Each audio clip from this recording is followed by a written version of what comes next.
I remember the smell first. That particular underground scent, metal and electricity, and something human that clings to the tiles. The fluorescent lights flickered above us, casting shadows that made Clara's face look unfamiliar. We just left Daniel's favorite Italian place, the one where they knew our order before we sat down. My husband had gone ahead to get the car. It was just the two of us on the platform. "Thank you for tonight," I said, adjusting my purse strap. "I know family dinners aren't your favorite thing." Clara smiled. At least, I thought it was a smile. Her lips curved, but her eyes stayed flat, like someone had painted an expression onto a mannequin. "Of course," she said. "Family is everything, right?" The train was coming. I could feel the rumble in my chest before I heard it, that deep vibration that travels through concrete and bone. The digital sign said 2 minutes. Clara stepped closer to me, close enough that I could smell her perfume. Something expensive and sharp. "I've been meaning to tell you something," she said. I turned to face her fully. "What is it?" Her hand touched my shoulder. Light at first, almost gentle. "I think you should know." Then she pushed. It wasn't a stumble. It wasn't an accident. Her palm flattened against my chest, and she shoved, hard and deliberate, the way you'd push open a heavy door. I felt my feet leave the platform edge. The world tilted. My arms windmilled uselessly, grabbing at air that offered no resistance. Time does strange things when you're dying. They say it slows down, but that's not quite right. It fractures. I saw the yellow warning line passing beneath me. I saw Clara's face above, watching, her expression calm and satisfied like she'd just completed an item on her to-do list. I saw the train lights, 2 white eyes screaming toward me in the tunnel. I hit the tracks. My hip cracked against a rail, and pain exploded through my side. The concrete was greasy under my palms. The rumble had become a roar, metal shrieking against metal.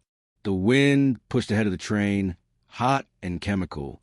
I tried to scream, but nothing came out. Then hands, strong hands, gripped my arms and yanked me upward with such force I thought my shoulders would dislocate. I was airborne again, flying backward, my feet scraping the platform edge as someone hauled me over. We collapsed together in a heap. The train blasted past, so close I felt the heat of it against my face. "Jesus Christ," a voice said, male, older, breathless. "You okay? Can you hear me?" I couldn't answer. My lungs had forgotten how to work. I lay there on the grimy platform, staring up at the flickering lights, feeling my heart slam against my ribs like it was trying to escape. "Did you slip?" the man asked. He was black, maybe 60, with silver hair and kind eyes that were currently filled with terror. "I saw you go over." Jesus, that was close. I sat up slowly, everything hurting. My hips screamed. My hands were scraped raw. But I was alive. I turned my head to where Clara had been standing. She was gone. The platform was filling up now. People rushing forward. Concerned voices asking questions I couldn't process. But at the edge, near where I'd stood moments before, I saw it. Clara's scarf. Pale blue silk. The expensive one Daniel had bought her for Christmas. It lay crumpled against the yellow warning line, like a shed skin. "Ma'am!" The old man was kneeling beside me, one hand on my shoulder. Should I call 911? I looked at him, really looked at him. There was something steady in his face, something that made me think he'd seen difficult things and survived them. His name tag said Marcus, MTA supervisor. "I'm okay," I whispered. "You sure? You could have—" He stopped, the word too heavy to speak. "I know. I should have died." The thought was clear and cold in my mind. Clara had pushed me. She had watched me fall. She had expected me to die. And when that old man pulled me up, she had disappeared rather than face what she'd done.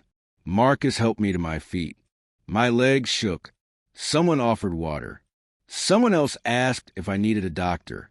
I shook my head, all of it, clutching Marcus's arm for balance. "You sure you don't want to file a report?" he asked quietly. What happened back there? I slipped, I said, meeting his eyes. Just slipped. That's all. He studied my face for a long moment, and I could see he didn't believe me. But he nodded anyway. Here. He pressed a card into my hand. My personal number. If you need anything. Or if you remember anything different about what happened. I took the card.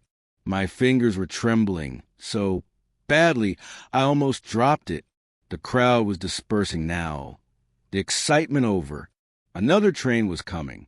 Life moving forward like nothing had happened. Like I hadn't just touched death and been pulled back by a stranger's hands. I bent down and picked up Clara's scarf. The silk was cool and smooth against my scraped palms.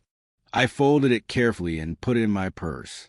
Then I walked toward the stairs, each step sending lightning bolts through my hip. My phone buzzed. Daniel, where are you? Car's out front. I typed back with shaking hands. Coming. Clara leave already? His response came immediately. Yeah. She said she had a headache. Said to tell you good night. I stopped on the stairs, gripping the railing. Around me, people flowed past, busy with their own lives, their own destinations. None of them knew that minutes ago I had been lying on those tracks waiting to die. Clara thought I would stay silent. She thought I would be too scared, too confused, too grateful to be alive to ask questions. She was wrong. The emergency room was bright and cold and smelled like disinfectant trying to cover something worse. Daniel sat beside me, holding my hand, his face pale with worry. They'd done x-rays. Nothing broken, just deep bruising and a possible concussion. The doctor kept asking me to recount what happened. Each time, I gave the same answer. I slipped. You're sure? She was young, maybe 30, with tired eyes. Because the gentleman who pulled you out said it looked like. I slipped, I repeated. The platform was crowded. Someone bumped into me. I lost my balance. Daniel squeezed my hand. Thank God that man was there. Yeah, I whispered, thank God. They discharged me at midnight with instructions to rest and watch for signs of concussion. Daniel helped me to the car, moving like I was made of glass. The whole drive home, he kept glancing at me, his jaw tight. I should have waited, he said. I should have stayed on the platform with you. It's not your fault. Clara said she didn't see what happened. Said 1 minute you were there, the next you were gone. I stared out the window at the passing streetlights. She had a headache. She probably wasn't paying attention. But I remembered her face, the calm satisfaction as I fell, the deliberate pressure of her hand against my chest. She had been paying very close attention. 3 days later, Marcus came to visit. I'd spent those days in bed, moving as little as possible, telling Daniel I was fine even though every breath felt like someone was squeezing my ribs. Clara had texted twice. So sorry about what happened. Hope you're feeling better. And let me know if you need anything. I hadn't responded. When the doorbell rang and Daniel called up that someone was here to see me, I wasn't expecting Marcus. But there he was, standing in my bedroom doorway with a concerned expression and a bag of groceries. Thought you might need some real food, he said. Hospital cafeteria stuff doesn't count. Daniel hovered nearby, protective, until I nodded that it was okay. When we were alone, Marcus pulled up a chair beside the bed. You didn't file a report, he said quietly. I slipped. Ms. He glanced at the card Daniel had given him. Ms. Patterson. I was 30 years in transit law before I retired. Moved to supervision because the stress was killing my wife. I've seen a lot of things. And what I saw on that platform wasn't a slip. I looked at him carefully. His eyes were kind but sharp. The eyes of someone who'd spent decades learning to read people. If I'm wrong, he continued, tell me. Tell me I'm an old man seeing ghosts where there aren't any. But if I'm right, he leaned forward. If someone pushed you, you need to tell the police. The words hung in the air between us. Part of me wanted to say it out loud, to tell someone the truth. But another part, The part that had been forming since I picked up Clara's scarf. Knew that involving the police now would be a mistake. I appreciate your concern, I said finally. But I slipped? That's all. Marcus studied me for a long moment, then slowly nodded. He reached into his pocket and pulled out another card, different from the first. This is my personal attorney, he said. Best woman I know. If you ever need help, any kind of help, you call her. Or you call me, day or night. I took the card. Our fingers touched briefly, and something unspoken passed between us. Understanding. Or maybe recognition. Thank you, I whispered, for pulling me up. Thank you for living, he said simply. After he left, I lay in bed, holding both cards. Marcus's personal number, his attorney's contact, and in my nightstand drawer, wrapped in tissue paper, Clara's scarf. I got up slowly, wincing at the pain in my hip, and moved to my desk. I opened my laptop and created a new folder, documentation. Then I started writing. Everything I could remember about the past 6 months. Clara's behavior. The way she'd been asking questions about the family business. The time she'd suggested Daniel should streamline operations, cut out unnecessary partners. Me, she'd met me. I worked for 2 hours, documenting dates and conversations. My hands shook less with each word I typed. When I finished, I sat back and stared at the screen.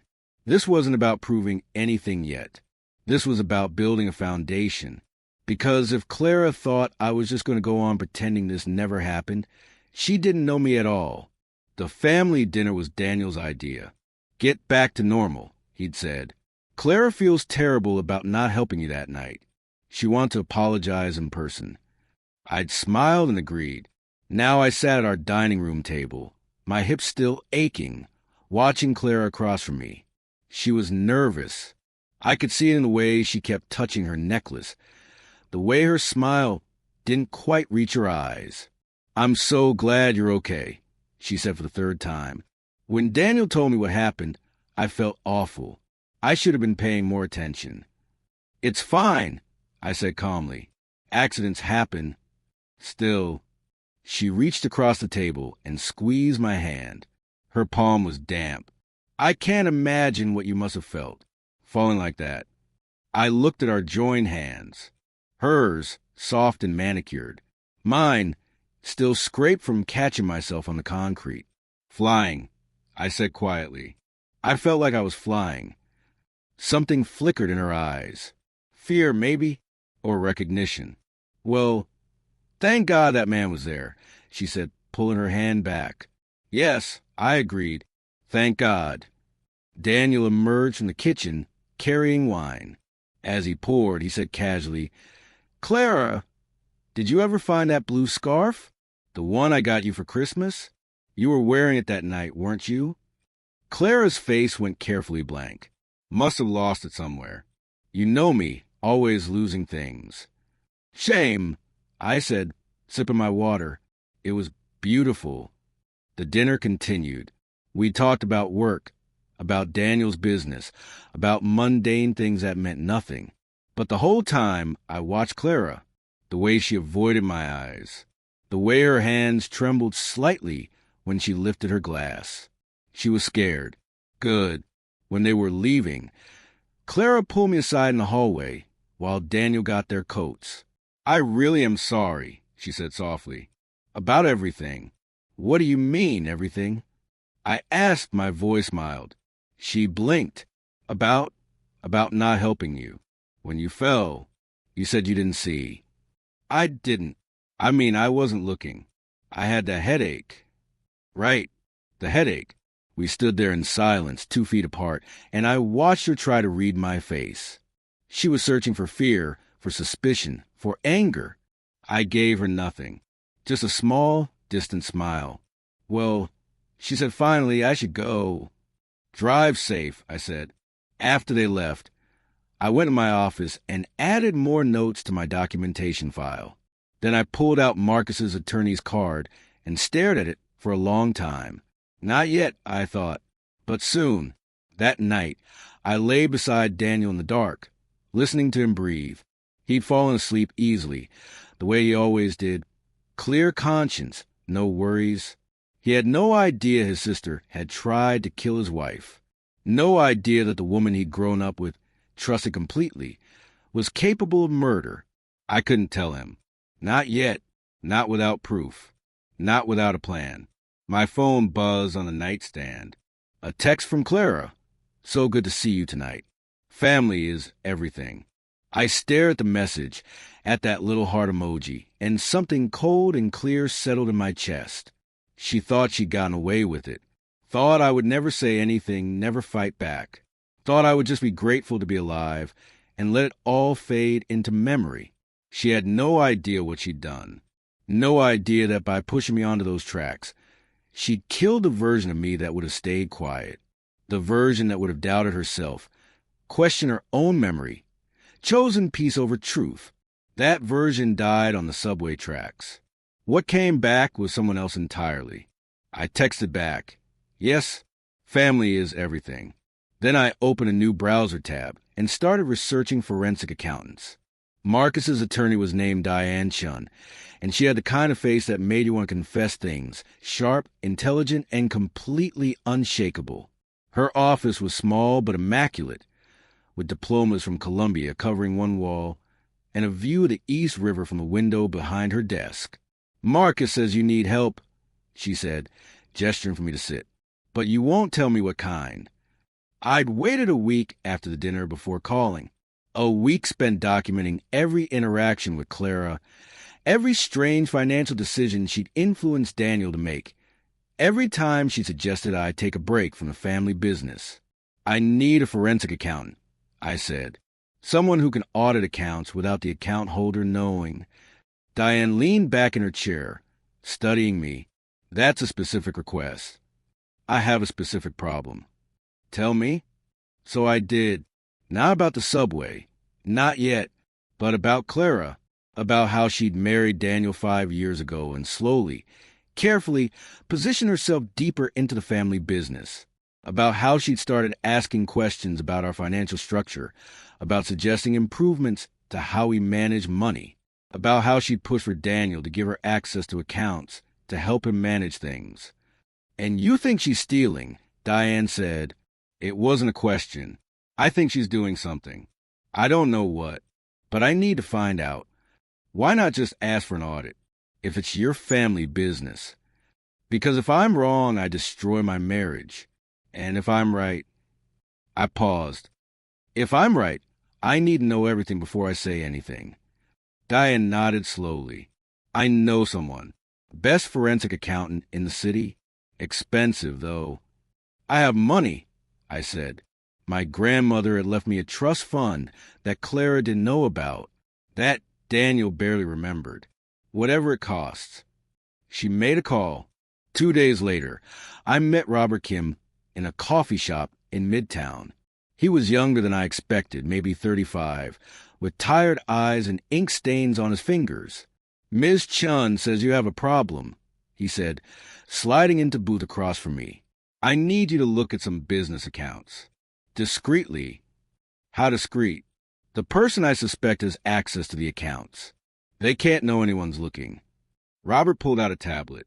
Tell me about the business structure. I spent an hour explaining Patterson and Associates, the family consulting firm Daniel had inherited from his father. Clara had no official role, but she convinced Daniel to add her as a signatory on several accounts for convenience. She'd suggested they modernize their payment systems, switch to new software, consolidate vendors. All reasonable suggestions. All opportunities for theft. I'll need access to the accounts, Robert said. Passwords, statements, anything you can give me. I can get them. Daniel trusts me with everything. And he doesn't know you're doing this? No. Robert looked at me carefully. If I find something, it's going to blow up your family. If you find something, I said, my family is already blown up. I just don't know it yet. He nodded and took my information. As he was leaving, he turned back. Whatever happened to make you suspicious, he said, it must have been bad. I thought of Clara's hand on my chest, the deliberate shove, the satisfied look on her face as I fell. Yes, I said quietly. It was... The results took 3 weeks. 3 weeks of maintaining perfect normalcy, of having coffee with Clara and smiling through her concerned questions about my recovery, of lying beside Daniel at night, knowing I was investigating his sister, but unable to tell him why. When Robert called, his voice was tight. You need to see this in person. His office was cramped. Papers everywhere. Whiteboards covered in numbers and flowcharts. He'd clearly been working around the clock. Sit down, he said. I sat. He pulled up a spreadsheet on his computer, color-coded in a way that made my head hurt. Your sister-in-law is smart. I'll give her that. She's been running a systematic embezzlement operation for approximately 18 months. The words hit me like a physical blow. I'd suspected, but hearing it confirmed. How much? I whispered. So far? About $400,000. The room tilted. 400. She set up shell companies. Fake vendors.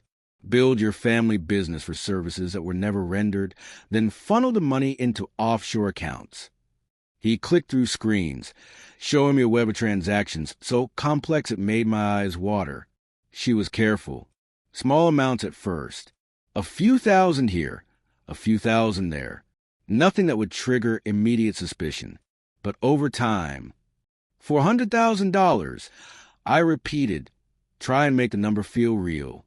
And she's accelerating. Look. He showed me a graph. The theft had spiked dramatically in the past 3 months. She's getting desperate or greedy. Probably both. Can you prove it? Every transaction is documented. I can trace every dollar. He handed me a flash drive. It's all here. Bank records, fake invoices, wire transfers. Everything. I held the drive in my palm, feeling its weight. This was it. This was why Clara had pushed me, not out of sudden rage or a moment of insanity. This was premeditated, calculated.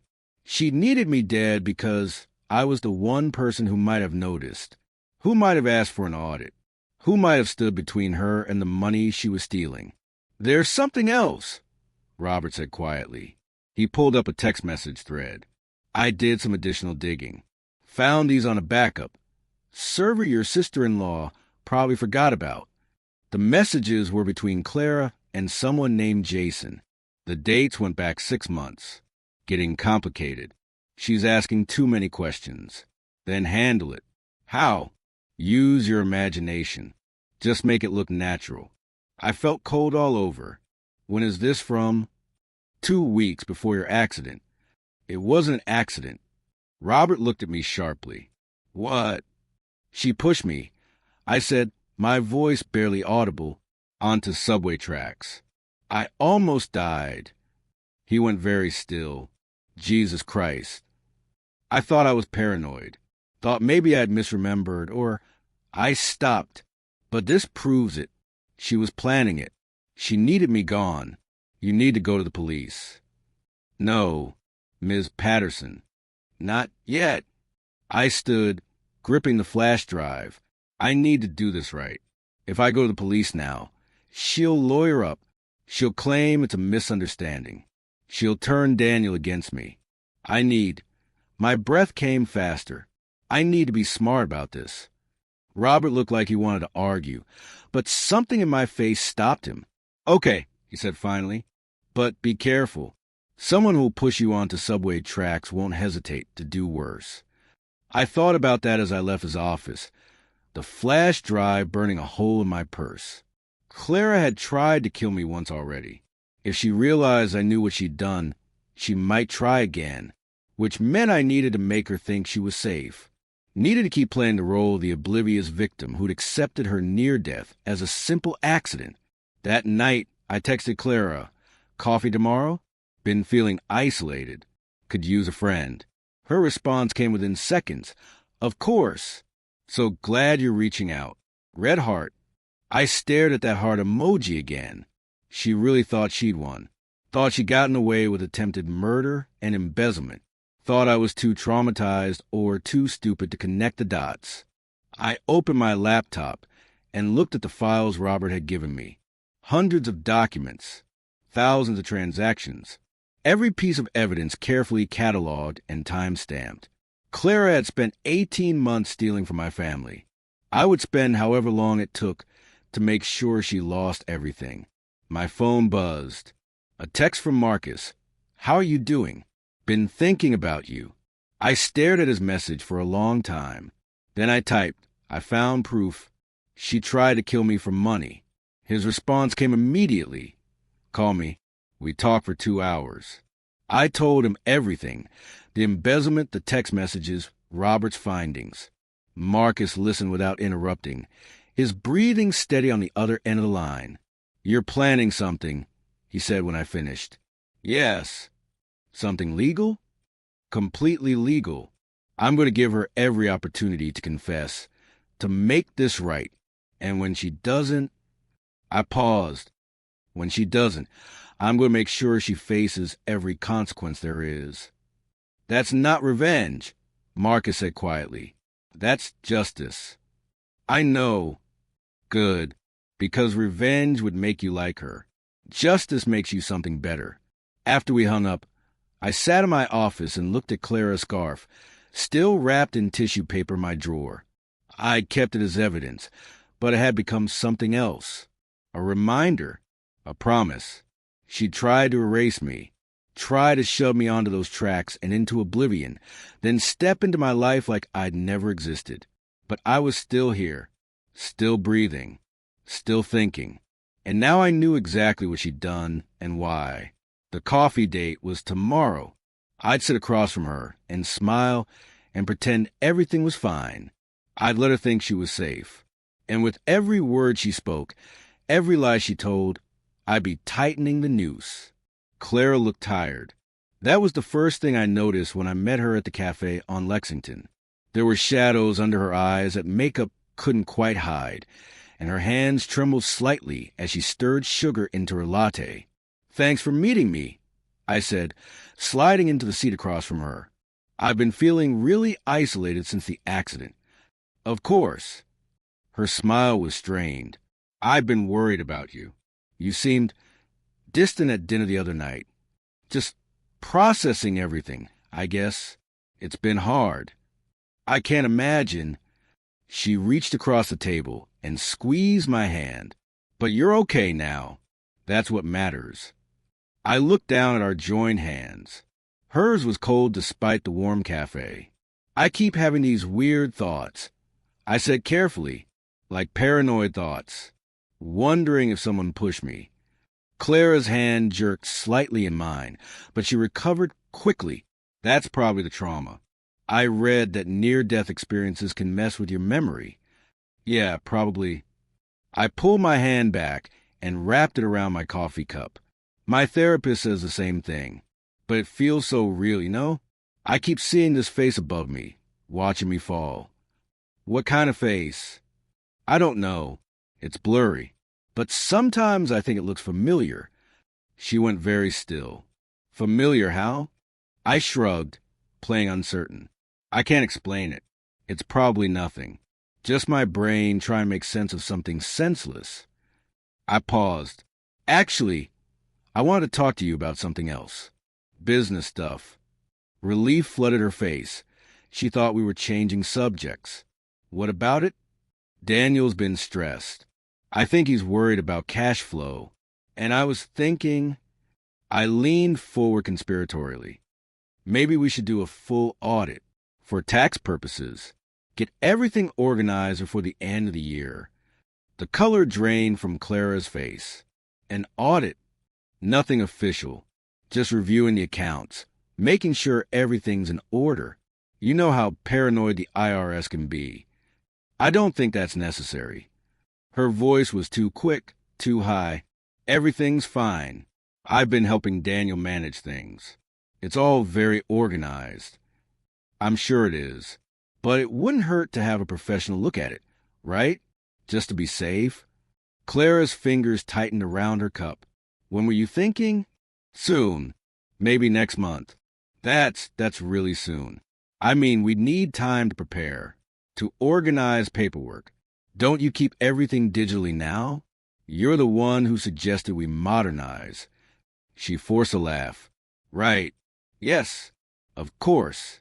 I want to make sure we do it right. Don't want to waste money on an accountant if we're not ready. I watched her squirm, watched her scramble for reasons to delay.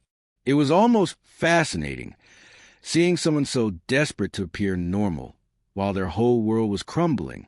You're right, I said finally. Let's wait until after the holidays. Give everyone time to prepare. The relief on her face was palpable.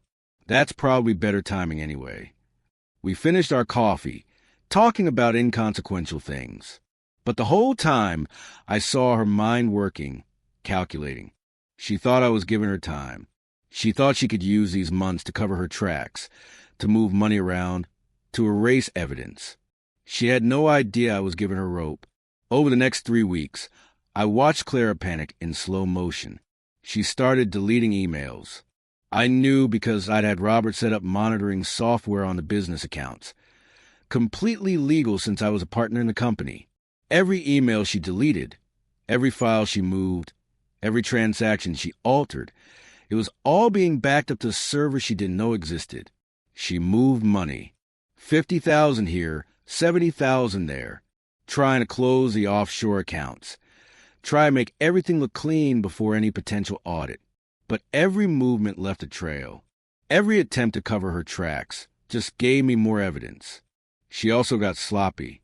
That was the interesting part. Desperation made her careless.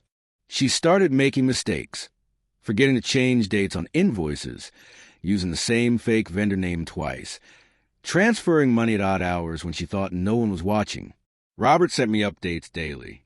She's burying herself, he said during one call. It's like watching someone dig their own grave. Good, I said. You're scary when you're angry, you know that? I'm not angry. I'm patient.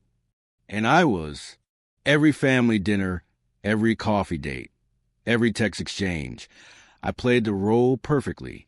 The grateful survivor, the loving wife, the woman who'd accepted her near death as a terrible accident and moved on.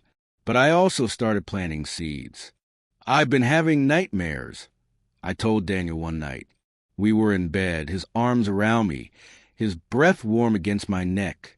About the subway? Yeah, but also about other things. Like someone's watching me, following me. He tightened his grip. Do you want to talk to someone? A therapist? I already am. She thinks it's PTSD. But sometimes, I pause for effect. Sometimes I wonder if my instincts are trying to tell me something. Like what? I don't know. That's the frustrating part. It's just this feeling that something's wrong. That someone close to me isn't who they seem. I felt Daniel tense. Who? I don't know, I said again, injecting just enough uncertainty into my voice. It's probably nothing. Just paranoia. But the seed was planted. And over the next week, I watched Daniel start to question things. Small things at first. He'd look at Clara a little longer when she spoke. He'd frown at his computer screen when reviewing business accounts. He'd ask me questions about transactions he didn't remember approving. I never pushed, never said anything directly about Clara. Just let my paranoia exist in the background, a constant low-level hum of doubt. Meanwhile, Clara was falling apart. She called me crying one night, drunk, rambling about stress and pressure, and how hard it was to manage everything. I don't know what I'd do if I lost this family, she sobbed. You and Daniel are everything to me. You're not going to lose us, I said soothingly. We're family. Family doesn't abandon each other. Even if I made mistakes, even if I did something terrible. My heart rate picked up, but I kept my voice steady. What kind of mistakes? Nothing. Never mind. I'm just drunk and emotional. Clara, if something's wrong, you can tell me. Whatever it is, we'll work through it together. Silence on the line. Then, you're too good. You're too good to me. I don't deserve it. Don't say that. It's true. Her voice broke. You don't know what I've done, what I'm capable of. Then tell me. More silence. I could hear her breathing, ragged and wet with tears. I can't, she whispered. I can't. She hung up. I sat there holding the phone, my hands shaking. She'd almost confessed. Almost. But at the last moment, self-preservation had won out. I texted Diane immediately. She's close to breaking. How much longer? Diane's response came within minutes. Robert says he has everything he needs. When you're ready, we can move forward. Not yet, I typed back. I want to give her one more chance. Because that was important to me. When this all came out, when Clara's world collapsed, I wanted to be able to look Daniel in the eye and tell him I tried. I'd given his sister every opportunity to come clean, to make it right, to show even a shred of remorse or courage. And when she didn't, when she chose to keep lying, keep stealing, keep pretending, then what happened next would be entirely on her. The opportunity came a week later, in the form of a family birthday party for Daniel's mother. Everyone was there, aunts, uncles, cousins, all gathered in his mother's garden under string lights and paper lanterns. Clara cornered me by the drinks table. I meant what I said the other night, she said quietly, about making mistakes. I know. I need to tell you something, but not here, somewhere private. My pulse quickened. Okay, when? Tomorrow? Lunch? There's a restaurant in Chelsea, quiet, where we can talk. Is everything okay? She laughed, but it was hollow. No, nothing's okay. But maybe I can fix it. I wanted to believe her. Part of me. The part that remembered family dinners before all this. The part that had liked Clara once. Wanted to believe she was going to do the right thing. But I'd learned not to trust hope. That night, I called Diane and Robert. She wants to meet tomorrow. Says she needs to tell me something. Could be a confession, Diane said. Could be another manipulation, Robert countered. Either way, I said, I'm recording it. Good, Diane said. And wear the bracelet. The bracelet. Marcus had given me a replacement for the one that broke in the fall, but this one had a tiny recording device hidden in the clasp. Completely legal as long as I was party to the conversation. I'll wear it, I promised. After I hung up, I sat in my office and looked at all the evidence I compiled. Folders and folders of documents. Spreadsheets tracking every stolen dollar. Text messages proving premeditation. Subway footage that showed Clara walking away while I lay on those tracks. Tomorrow, she would either confess or condemn herself further. Either way, the trap was set. I just had to wait for her to walk into it. The restaurant was exactly as Clara had described. Small, tucked away on a quiet side street in Chelsea. The kind of place where tables were far enough apart that conversation stayed private. She was already there when I arrived, sitting in a corner booth with her back to the wall, picking at her napkin. She looked worse than I'd ever seen her. No makeup could hide the exhaustion etched into her face, the way her skin had taken on a grayish pallor. Her hands shook as she reached for her water glass. Thank you for coming, she said as I slid into the seat across from her. Of course. I touched the bracelet on my wrist, feeling the slight warmth of the recording device activating. You sounded serious last night. I am. She took a shaky breath. I need to tell you something. Something I should have told you a long time ago. My heart hammered, but I kept my face calm, concerned. Okay, I'm listening. She opened her mouth, closed it, tried again. I've made some bad choices. With the business. With money. What kind of choices? She stopped, her eyes darting around the restaurant like she was looking for an escape route. I borrowed some money from the business accounts. Without asking. I was going to pay it back. But things got complicated. And how much? She flinched. Does it matter? Yes, Clara. It matters. 50,000, maybe a little more. I kept my face neutral even as anger burned in my chest. 400,000, and she was admitting to 50. Still lying. Still minimizing. Why? I asked. I had debts from before I married Daniel. Credit cards, loans. I thought I could handle it, but the interest kept piling up and I panicked. Why didn't you ask Daniel for help? Because I was ashamed. Her voice rose, then dropped when other diners glanced our way. I didn't want him to know. Didn't want him to think he'd married someone irresponsible. I leaned back, studying her. She looked genuinely distressed, tears pooling in her eyes. If I didn't know better, I might have felt sorry for her. Okay, I said carefully. So you borrowed money from the business. That's serious, but we can fix it. You can pay it back, set up a payment plan. There's more. My stomach tightened. More. She wiped her eyes with trembling fingers. I've been using the business to move money around, creating fake vendors, billing for services we never used. It got out of control. I kept thinking I'd stop, that I'd figure out a way to fix it. But how much, Clara? I don't know exactly. Maybe 100,000? Maybe more. I lost track. Still lying. Still underestimating by 2/3. I wonder if she really didn't know the total or if she was testing me, seeing if I'd investigated. Jesus Christ, I breathe, putting real shock into my voice.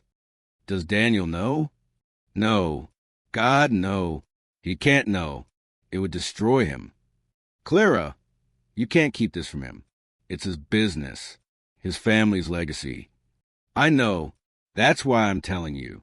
I thought maybe we could fix it together. Quietly, without Daniel ever finding out. There it was, the real reason for this lunch. She wasn't confessing out of remorse. She was trying to make me complicit. If I agreed to hide this from Daniel, if I helped her cover up, then I'd be just as guilty. She could use that against me if I ever tried to expose her. How will we fix it? I asked, playing along. I could pay it back. It would take time, but I could do it. And you could help me adjust the books. Make it look like the money was never missing. That's fraud, Clara. I know, but it's the only way to protect Daniel. If this comes out, it could destroy the business. Everything his father built. I looked at her, really looked at her, and saw no remorse. No real guilt. Just fear and calculation. She wasn't sorry she'd stolen. She was sorry she'd gotten caught. What about the subway? I asked quietly. She blinked. What? The night I almost died. You were there. I don't understand what that has to do with. You pushed me, Clara. The color drained from her face. That's insane. You slipped? Everyone knows you slipped. No. I kept my voice steady, emotionless. You put your hand on my chest, and you pushed me onto those tracks. I saw your face. I remember. You're traumatized. The doctor said you might have memory issues. I pulled out my phone and set it on the table between us. Opened a folder. Showed her a still image from the subway footage. Her hand extended, my body tilting backward, the train approaching in the background. She stared at the image, her breathing going shallow and fast. You tried to kill me, I said, because you knew I'd eventually figure out what you'd been doing. You needed me gone before Daniel, and I called for an audit, before anyone looked too closely at the accounts. I didn't. I pulled out a second phone, opened the files Robert had given me, scrolled through transactions while Clara watched, her face going from white to gray. For $100,000, I said, not 50,000, not 100, 400, stolen over 18 months through systematic fraud. I showed her the text messages next. She's asking too many questions. Then handle it. How? Use your imagination. Just make it look natural. Clara made a sound like a wounded animal. Where did you get those? Doesn't matter. What matters is that I have everything. Every transaction, every fake invoice, every wire transfer. And I have footage of you pushing me onto those tracks and walking away while a stranger saved my life. She was crying now, mascara running down her cheeks in dark streaks. I'm sorry. God, I'm so sorry. I wasn't thinking clearly. I panicked. I never meant for things to go this far. Yes, you did. You planned it. You texted someone about handling me. Then you waited for the right moment and you pushed me. Please. She reached across the table, grabbing my hands. Hers were ice cold. Please don't tell Daniel. Don't go to the police. I'll give everything back. Every penny. I'll disappear if you want. Just please. I pulled my hands away. You tried to kill me, Clara. I know, and I'll spend the rest of my life regretting it. But please, her voice broke into sobs. Please give me a chance to make this right. I looked at her crying face and felt nothing. No pity, no satisfaction.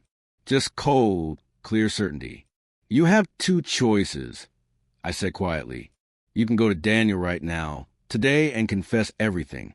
The theft, the attempted murder, all of it. You can throw yourself on his mercy and hope he's more forgiving than I am. And if I do that, I'll give him all the evidence. He can decide what to do with it, whether to involve the police, whether to press charges. It'll be his choice. She wiped her face with shaking hands. What's the second choice? I go to the police myself. I give them everything, the financial records, the text messages, the subway footage. I press charges for attempted murder and embezzlement, and then I watch as you lose everything. That's not a choice. That's just two different ways of destroying me. No, I said, it's two different ways of you facing the consequences of what you've done. One way you have some control, some dignity. You can tell your side of the story. The other way, I tell it for you. She stared at me with red, swollen eyes. You've changed. You used to be kind. I'm being kind right now. A truly vindictive person would have gone straight to the police and let you find out when they showed up to arrest you. Daniel will never forgive me. That's not my problem. Please. She was begging now, her voice small and desperate. Please, I'm asking you as family. You stopped being family the moment you decided I was worth more dead than alive. She flinched like I'd slapped her. I stood up, leaving money on the table for my untouched coffee. You have 24 hours to go to Daniel. If you don't, I will. And Clara, I met her eyes one last time. Don't run. Don't try to hide. It won't work. I have copies of everything in multiple locations. Running just makes it worse. I walked out of the restaurant without looking back, my hands steady, my breathing even. Behind me, I could hear Clara sobbing, loud, messy, desperate sobs that turned heads. Outside, the afternoon sun was bright and warm. I touched a bracelet on my wrist, knowing every word had been recorded, knowing Clara had confirmed everything. My phone buzzed. Marcus. How did it go? I typed back. She admitted to some of it, lied about the rest, tried to make me complicit. What did you tell her? The truth. She has 24 hours to confess to Daniel, or I go to the police. Think she'll do it?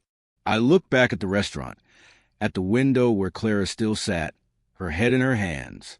No, I typed. She'll try something else. They always do. Marcus sent back. Be careful. Always am. But as I walked to the subway, the same line where I'd almost died, I knew I was past the point of being careful.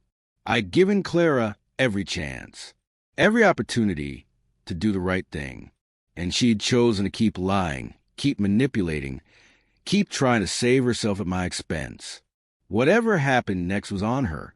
I took the subway home, standing near the platform edge without fear, watching trains come and go. Other passengers gave me space, maybe sensing something in my posture, my expression. I wasn't the same person who'd fallen onto these tracks 6 weeks ago. That person had been softer, more trusting. more willing to give people the benefit of the doubt.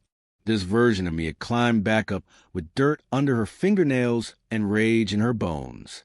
And she wasn't backing down. Not now. Not ever. Clara didn't go to Daniel. I knew she wouldn't. Instead, she tried to run. I found out from Robert, who'd been monitoring the accounts. She just tried to withdraw $50,000 in cash, he said, his voice tight. And she bought a plane ticket to the Cayman Islands. Leaves tomorrow morning. Can you stop a withdrawal? Already did. Flagged it as suspicious activity. The bank froze the account pending verification. Good. What about the ticket? Can't do anything about that. But she won't get far if she has no money. I hung up and immediately called Diane. She's running.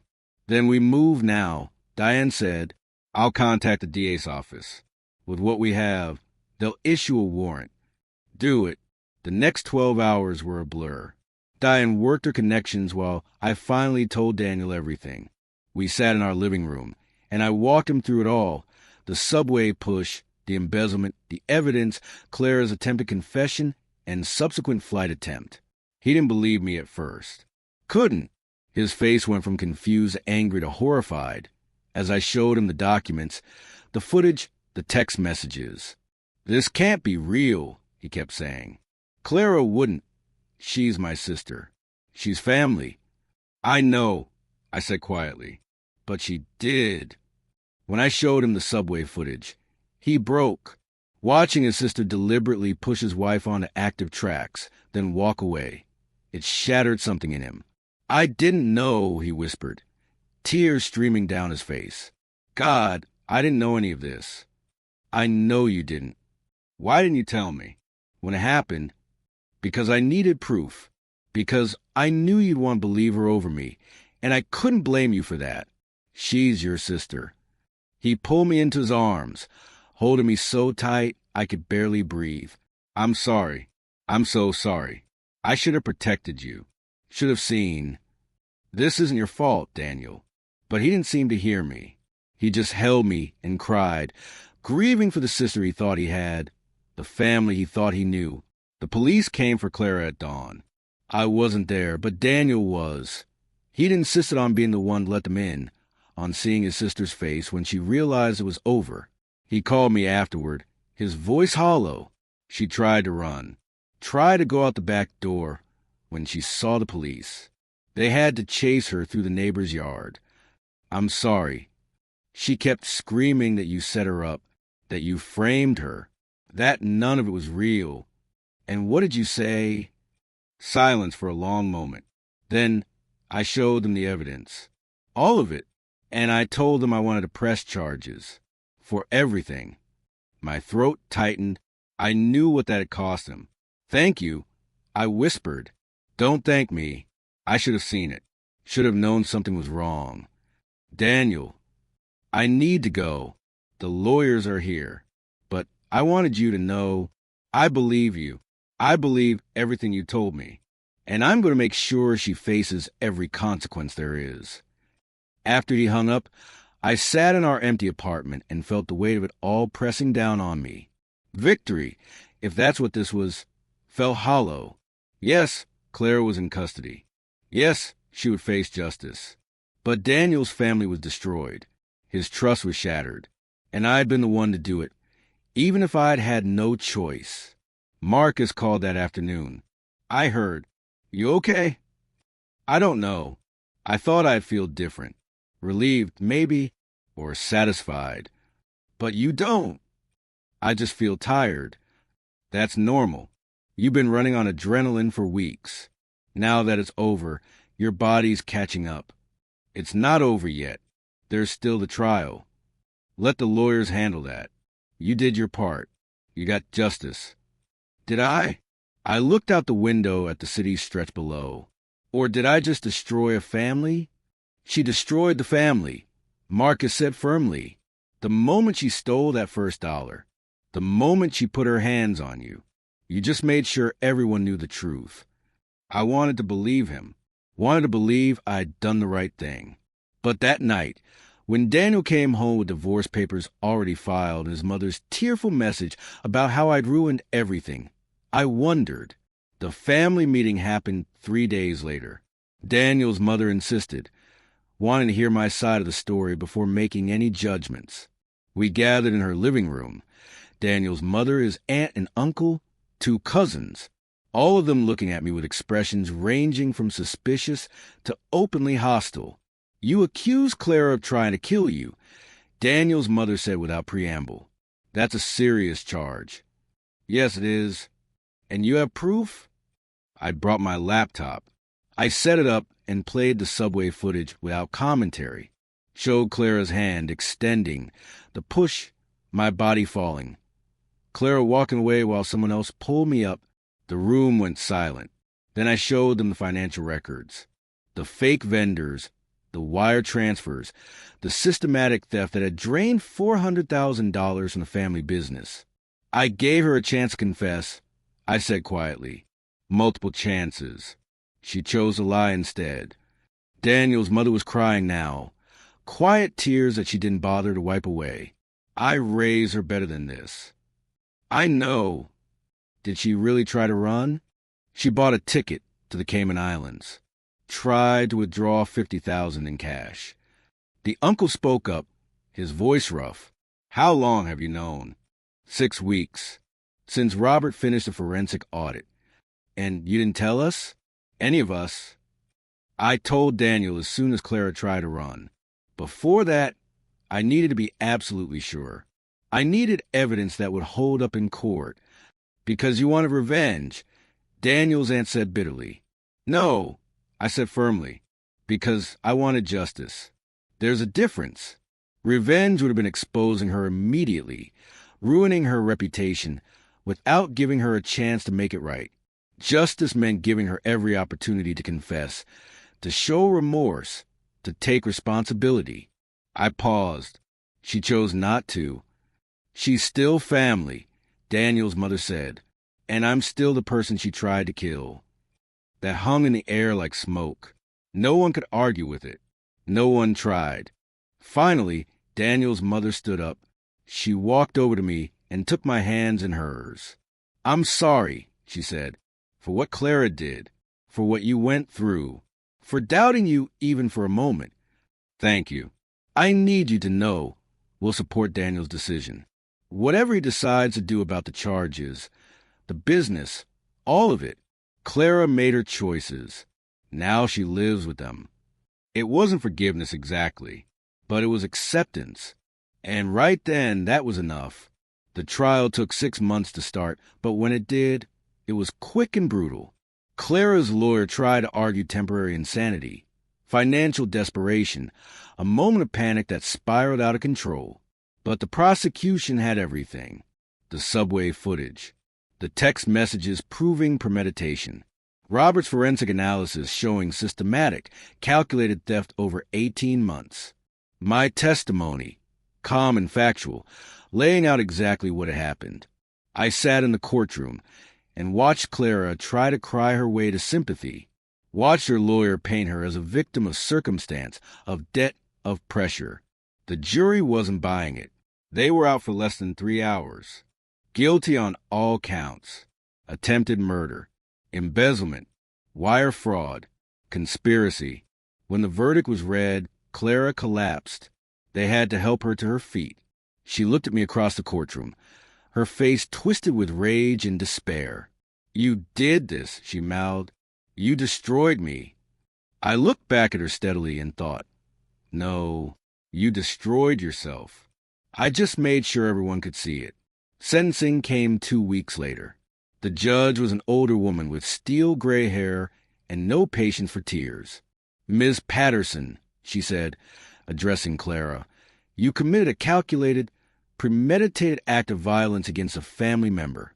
You stole hundreds of thousands of dollars through systematic fraud, and when confronted with your crimes, you attempted to flee the country. I see no remorse here, only regret that you were caught." Clara tried to speak, but her lawyer shushed her. "For the attempted murder conviction, I sentence you to 15 years in state prison. For the embezzlement and fraud charges, an additional 10 years to run consecutively. You will also be required to make full restitution to the victims. 25 years. Clara screamed, actually screamed, thrashing against the bailiffs who moved to restrain her. This isn't fair. She set me up. She... The judge's gavel came down hard. Remove her from my courtroom. They dragged Clara out, still screaming, still trying to blame anyone but herself. I sat there feeling nothing. No triumph, no satisfaction, just a deep, bone-deep exhaustion. It was over. Finally, it was over. 3 months after sentencing, I finally felt like I could breathe again. The media attention had died down. The family had started to heal, or at least they'd stopped looking at me like I was the villain in this story. Daniel and I were rebuilding our relationship slowly, carefully, like two people learning to trust each other again. I keep thinking about all the signs I missed, he said one night over dinner. We'd started having these quiet evenings together, just talking, trying to reconnect. The way she'd get defensive when I asked about finances, the expensive things she'd buy, and then lie about where the money came from. You wanted to believe the best in her. That's not a character flaw, isn't it? My own sister tried to kill my wife, and I didn't see it coming. Because it was unthinkable, I said gently, "That's not on you." He reached across the table and took my hand. I'm still sorry. For all of it. For putting you in that position. For not protecting you better. You're protecting me now. That's what matters. I'd taken over Clara's role in the family business, and it turned out I was good at it. Really good. I implemented new financial controls, hired an outside firm to conduct quarterly audits, established clear policies about vendor verification and account access. The business was healthier than it had been in years. You have a gift for this, Daniel's uncle told me during a board meeting. We should have brought you in years ago. Well, you have me now. Marcus had become a regular presence in my life. We'd meet for coffee once a week, sometimes more, just talking about the case, about life, about recovery and resilience. You did it, he said during one of our meetings. You got justice. Yeah, so why don't I feel better about it? Because justice isn't feeling. It's a fact. Clara is in prison where she belongs. She can't hurt you or anyone else. That's the victory, even if it doesn't feel victorious. I thought about that a lot. About how doing the right thing doesn't always feel good. About how sometimes the cost of justice is carrying the weight of other people's pain. Do you ever regret it? I asked, pulling me up that day. Marcus looked shocked. Why would I regret saving your life? Because if you hadn't, none of this would have happened. Clara would have gotten away with it, but Daniel's family wouldn't be torn apart. He wouldn't be divorced. His mother wouldn't cry every time someone mentions Clara's name. No, Marcus said firmly. Clara tore that family apart the moment she decided to steal from them. The moment she decided murder was a solution to her problems. You just made sure the truth came to light. He leaned forward, his eyes intense. Listen to me. The family wasn't destroyed by the truth. It was already destroyed by the lies. You just swept away the comfortable fiction everyone was living in. His words settled something in me that had been restless since the trial. I started painting again. It was Daniel who suggested it, remembering that I used to love art before life got busy, and I stopped making time for it. Maybe it would help, he said, give you somewhere to put all the emotion. So I set up a small studio in our spare room and started painting. At first, it was dark stuff, subway platforms, shadows, falling figures. But gradually, the images got lighter, brighter. I painted Marcus pulling me up from the tracks, his face determined and fierce. I painted Daniel's hands holding mine, steady and warm. I painted myself standing on a platform edge, no longer afraid, just free. The act of creation was healing in ways I hadn't expected. Each brushstroke felt like closing a wound. Each completed piece felt like reclaiming a part of myself that Clara had tried to take. "These are beautiful," Daniel said, standing in the studio doorway one evening. "You should show them. Maybe someday." He came up behind me, wrapping his arms around my waist, resting his chin on my shoulder. "I'm proud of you, for surviving, for fighting back, for being stronger than anyone should have to be." I leaned into him, feeling his heartbeat against my back. "I couldn't have done it without you. When you believed me, when you chose to stand with me, even though it meant losing your sister." She stopped being my sister the moment she hurt you. The foundation idea came to me gradually. Then all at once, I was reading about a case similar to mine, a woman attacked by a family member, struggling to get anyone to believe her because family doesn't do that. She'd lost everything trying to prove the truth. I didn't want that to happen to anyone else. What if we created a foundation? I said to Marcus during one of our coffee meetings, for survivors of violence by family members. Legal support, forensic accounting services, therapy, everything I had access to because I was lucky enough to have resources. Marcus smiled. "That's a beautiful idea. You think it would work?" "I think it would save lives." So that's what we did. Daniel contributed the recovered funds from Clara's theft. $400,000 that we turned into the Patterson Foundation for Family Justice. Marcus came on as an advisor. Diane Chin helped us navigate the legal requirements. Within 6 months, we helped 5 people build cases against abusive family members. Within a year, we expanded to 3 states. It wasn't about revenge anymore. It wasn't even about my own story. It was about making sure other people had the tools they needed to survive, to fight back, to demand justice when the people who should have protected them chose to hurt them instead. "Clara would hate this," Daniel said one day, looking at the Foundation's website. "Good," I said. "Let her hate it from prison." I started speaking publicly about my experience. Small audiences at first, support groups, legal conferences, college criminal justice classes. Telling my story without shame, without minimizing what had happened. The responses were overwhelming. People reached out to share their own stories, to thank me for speaking up, to ask for advice on their own situations. "You're giving people hope," one woman told me after presentation. "I thought I was the only one. I thought no one would believe that my brother tried to kill me. But hearing your story, it made me realize I can fight back too." That moment, seeing her face light up with possibility instead of defeat, that was when I finally felt like maybe this had all been worth it. Not Clara's crimes, not the pain and betrayal, but my choice to fight back, to demand justice, to turn my trauma into something that could help others. A year after the trial, I visited the subway platform where it had all happened. I hadn't been back since that night. Couldn't bring myself to.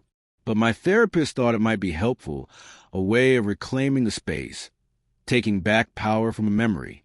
Daniel offered to come with me, but I told him I needed to do this alone. The platform looked exactly the same. Same fluorescent lights. Same yellow warning line. Same smell of metal and electricity. I stood at the edge, not too close, but close enough to remember. The train was coming. I could feel the rumble, hear the approaching roar. But this time, I wasn't afraid. I thought about Clara, locked in a cell upstate, probably still convinced she was a victim in all this, still unable to see that every consequence she faced was one she'd earned. I thought about Daniel, scarred but healing, learning to trust again. I thought about Marcus, who'd saved my life without hesitation, and then helped me save myself.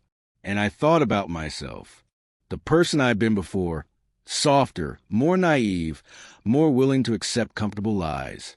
And the person I'd become after, harder, yes, but also clearer, more purposeful, someone who wouldn't look away from difficult truths. The train rushed past, hot wind blowing my hair back. When it was gone, I stepped away from the edge and walked toward the stairs.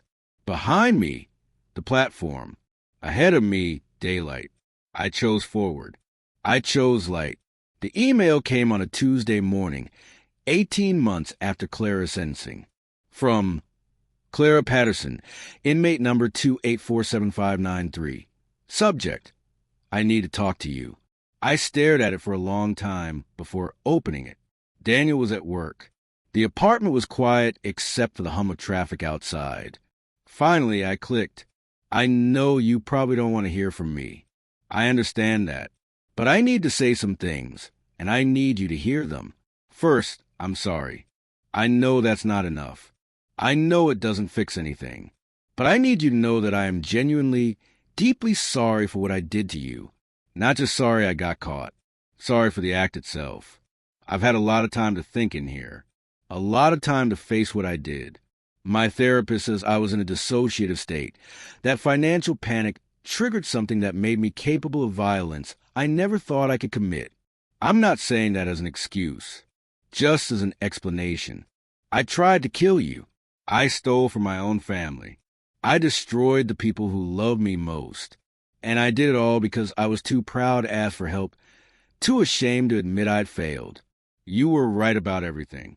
About the money, about the premeditation, about my attempts to manipulate you into silence.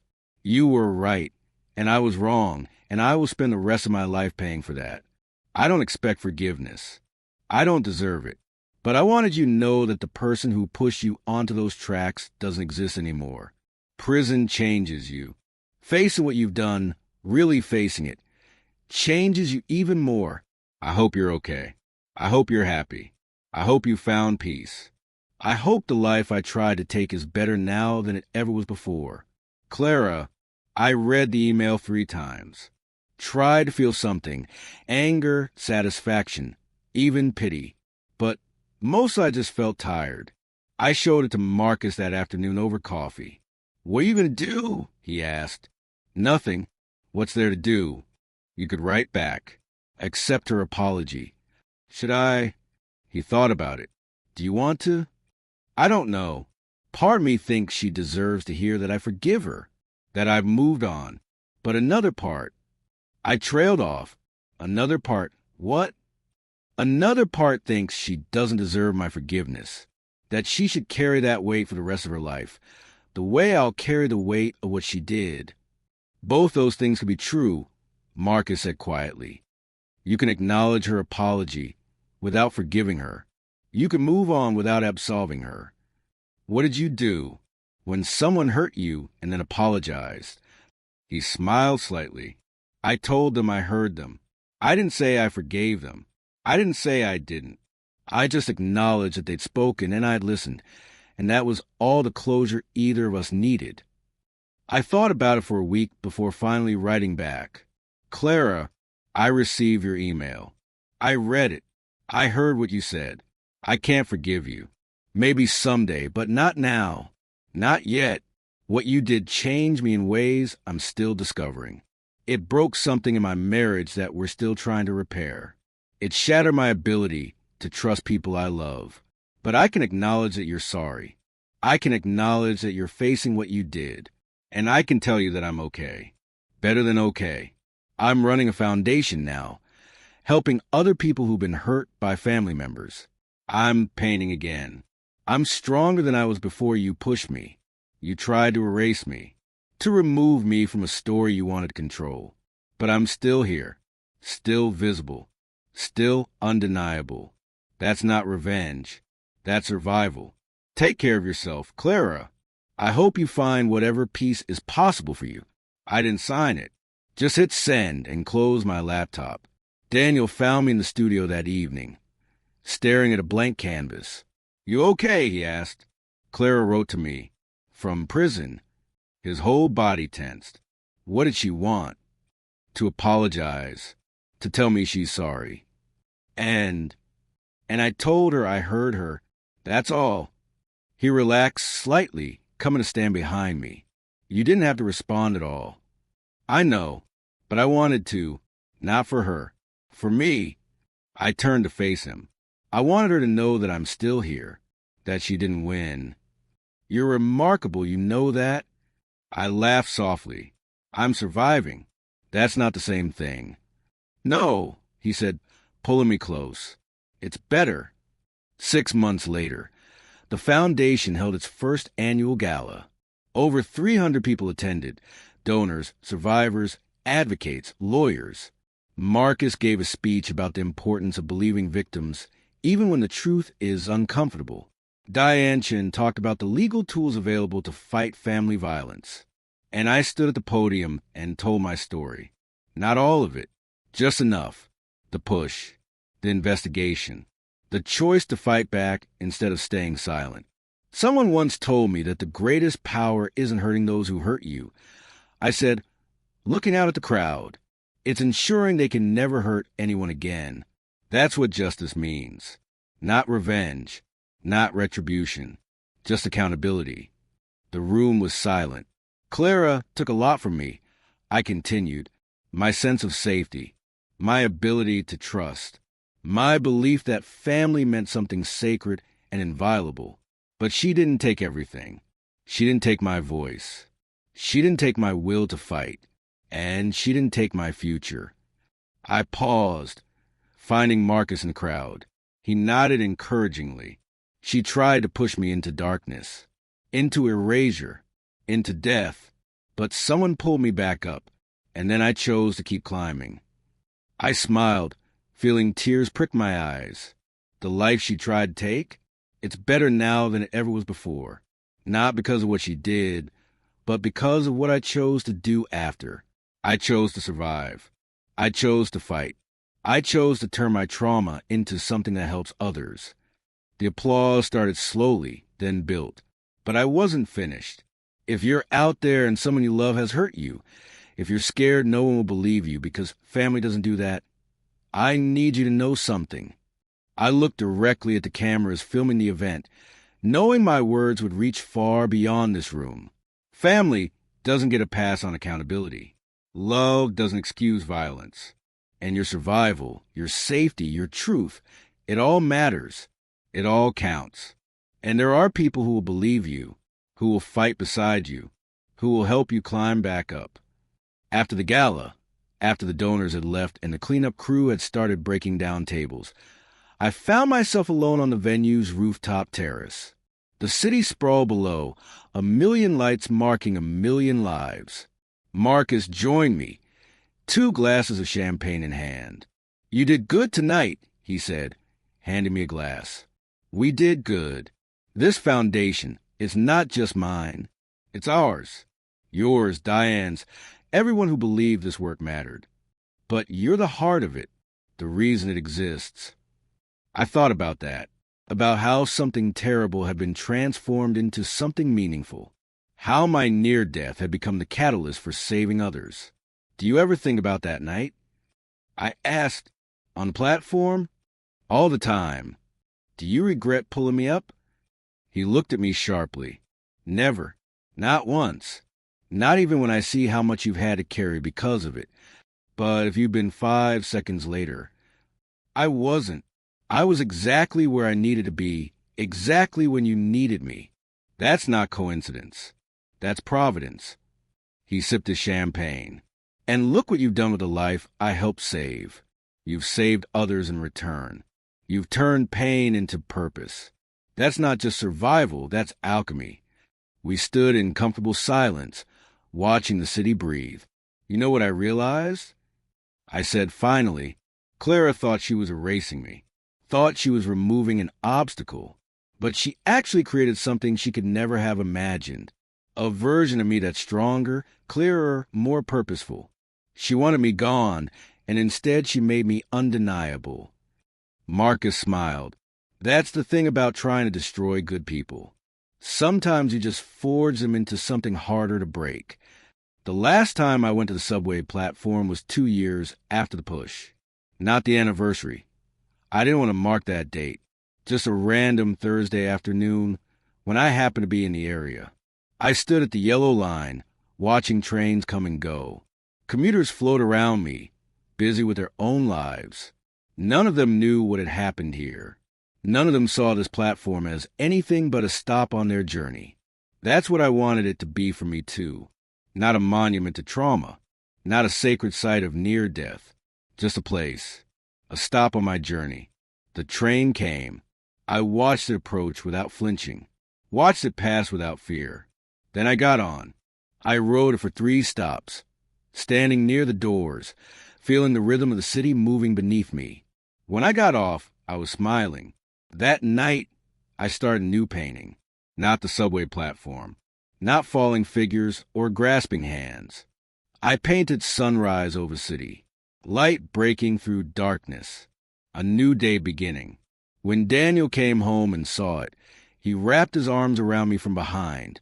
"It's beautiful," he said. "It's hope," I corrected. "It's the thing Clara couldn't take from me." 3 years after her sentencing, Clara was up for a parole hearing. The state required victim notification, so I received a formal letter asking if I wanted to make a statement. I thought about it for a long time. In the end, I wrote a letter to the parole board, not to argue for or against her release. I left that to their judgment, just to state facts. Clara Patterson pushed me onto active subway tracks with the intent to kill me. She did this to conceal her systematic embezzlement of over $400,000 from my family. When confronted, she attempted to flee the country. She has served 3 years of a 25-year sentence. I have rebuilt my life. I run a foundation that has helped over 200 survivors of family violence. I have a strong marriage and a career I'm proud of. I paint. I speak publicly about my experience. I am happy. Whether Clara is released or remains in prison is not my decision to make. I only ask that whatever decision is made prioritizes public safety and acknowledges the severity of attempted murder, regardless of familial relationship. My life is no longer defined by what Clara did to me. I hope that someday her life will no longer be defined by it either. But that work is hers to do, not mine. The parole board denied her release. She'd serve at least another 7 years before being eligible again. When I got the notification, I felt nothing. Not satisfaction, not vindication. Just a distant acknowledgement that justice was still running its course. Daniel asked if I wanted to talk about it. "Nothing to talk about," I said. "Clara is where she needs to be. I'm where I need to be. That's all there is." "You really have moved on, haven't you?" I thought about it. No. Moving on suggests leaving something behind. I haven't left it behind. It's part of my story, but it's not the whole story anymore. It's not even the most important part. "What is this?" I said, gesturing to our apartment, to the foundation materials spread across the dining room table, to the paintings on the walls. What I built after, what I became, that's the important part. 5 years after the push, the foundation opened its 10th office, this time in Chicago. We were helping over 1,000 people a year now, providing legal services, forensic accounting, therapy, safe housing. Everything I had needed made available to people who didn't have my resources. Marcus had officially come out of retirement to serve as our executive director. Diane had built an entire legal clinic staffed by pro bono attorneys. Daniel had turned his business expertise toward fundraising and operational efficiency. We'd become something bigger than I'd ever imagined. At the ribbon-cutting ceremony, a reporter asked me about Clara. "Do you consider what you built to be revenge?" she asked, microphone extended. "No," I said firmly. Revenge would have been making Clara's life my focus, building something to hurt her. I gestured to the new office, to the staff, to the survivors who'd come to celebrate. This has nothing to do with her. It has everything to do with the people she represents. The family members who hurt instead of protect. The systems that make it hard for victims to be believed. The silence that lets abusers hide. But it started with what she did to you. It started with what I chose to do after. That's the distinction. She tried to end my story. I chose to write a new chapter.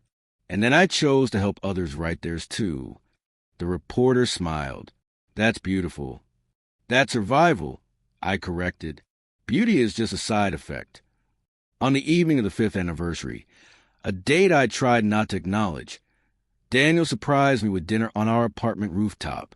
Candles, good wine, the city spread out below us like a promise. I know you don't like to mark this day, he said, but I wanted to celebrate something. What's that? 5 years ago, I almost lost you, and instead, I got to watch you become the most remarkable person I've ever known. That's worth celebrating. Tears pricked my eyes. I'm not remarkable. I just refuse to stay down. That's what makes you remarkable. He took my hand, the silver bracelet catching the candlelight. Marcus had given me a new one every year on the anniversary of him saving me. A tradition I'd grown to love. Most people would have been destroyed by what Clara did. The betrayal, the violence, the systematic dismantling of trust. But you took all that pain and alchemized it into purpose. I had help. You, Marcus, Diane. We helped, yes, but the choice was yours. Every step of the way, you chose to climb instead of fall, to speak instead of hide, to build instead of destroy. I looked out at the city, at the Foundation office visible in the distance, its windows still lit with people working late to help survivors. You know what Clara said in her last email? I asked. She said she hopes the life she tried to take is better now than it ever was before. And is it? I thought about the person I'd been 5 years ago. Comfortable, yes. Happy, maybe, but also smaller. More willing to look away from difficult truths. More concerned with keeping peace than demanding justice. It's different, I said. Not better or worse. Different, harder in some ways, but also more real, more purposeful. That's not an answer. Yes, it is. I squeezed his hand. Clara tried to take my life, and in a way, she succeeded. The person I was before, soft, trusting, naive, she died on those tracks. But something else was born, something that had survived dying, and decided to make that survival mean something. Daniel pulled me close. I love who you become, even though I'm sorry for what it cost you to get here. Me too, I whispered. We stayed on the rooftop until the candles burned down, talking about the future, the Foundation's expansion plans, my new series of paintings, the possibility of starting a family someday. Clara had tried to erase my future. Instead, she'd given me one I never would have imagined. That wasn't revenge. That wasn't even justice. That was survival transforming into legacy. I never painted the subway platform again. Never needed to. That trauma had been processed, metabolized, transformed into something else entirely. Instead, I painted light, faces of survivors, hands reaching up and pulling others to safety, cities at sunrise, hope made visible. My 7th show opened at a gallery in Soho. The entire series was called Undeniable, a meditation on survival, visibility, and the refusal to be erased. The centerpiece was a massive canvas, showing a figure standing at the edge of a platform. But instead of tracks below, there was sky. Infinite, open, possible. Marcus stood in front of it for a long time at the opening. This is how you see yourself now, he said. Not defined by the fall, but by the refusal to let the fall define you. You taught me that. When you pulled me up, you showed me that survival isn't passive. It's a choice, an action, a reaching back. And you spent 5 years reaching back for others. It's the only thing that makes sense. Clara tried to push me into darkness. The only response that matters is pulling others into light.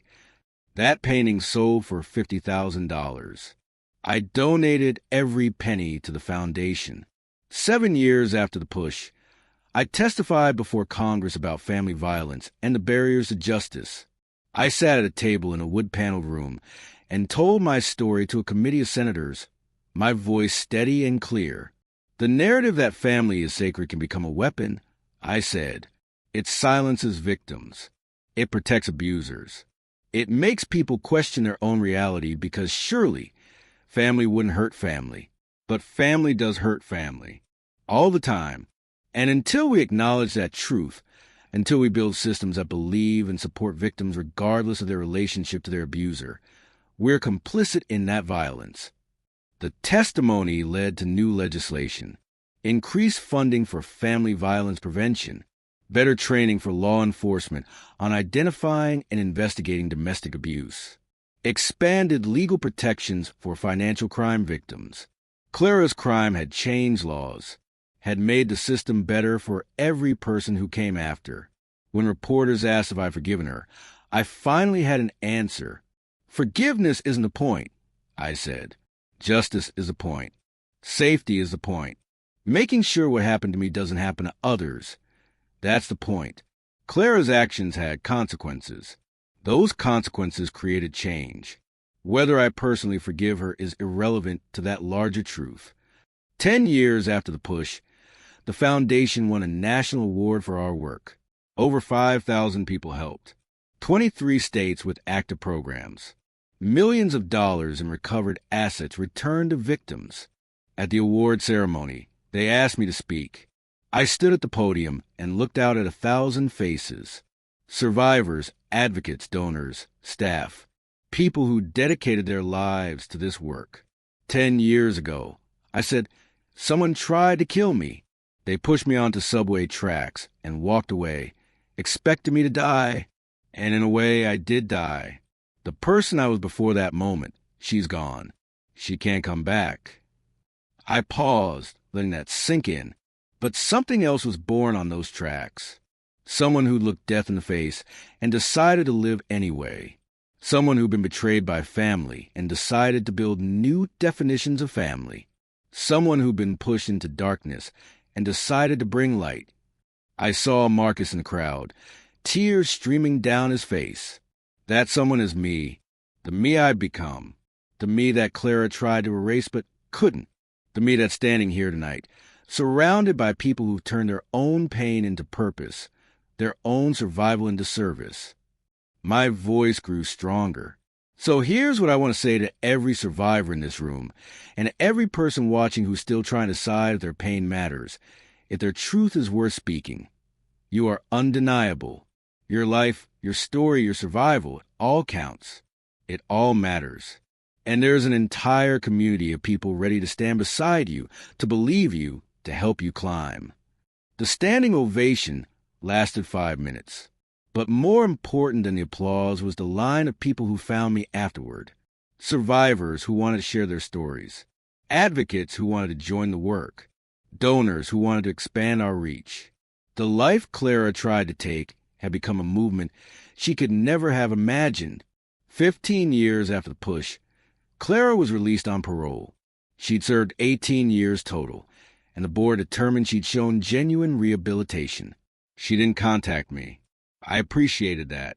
But I heard through Daniel they'd restored limited contact after years of therapy, that she found work as a bookkeeper for a nonprofit, that she attended support groups for people who'd committed violent crimes, that she was trying, in her limited way, to build something different from the wreckage of her past. She asked me to tell you something. Daniel said one night over dinner, "What's that?" That she's glad you survived. That she's glad you built what you did. That even though she knows she can never make it right, she's grateful that something good came from something terrible.